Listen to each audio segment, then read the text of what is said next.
Hello' guys good morning আৰু আজি আমাৰ ৰাতিপুৱাৰ সাজটো এনেধৰণে বনি আছে।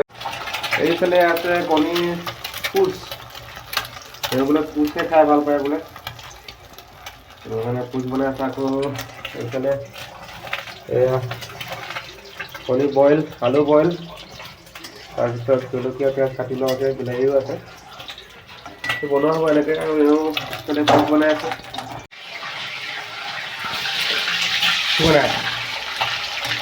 এইফালে কণীবিলাক ফ্ৰাই কৰা আছে, ধুনীয়াকৈ ফ্ৰাই কৰি তাৰপিছত আলু চালুবিলাক দিয়া হ'ব আৰু খাই লওঁ। আমাৰ চব্জি প্ৰায় হৈছে আৰু এইফালে ভিডিঅ'টো দি দিম।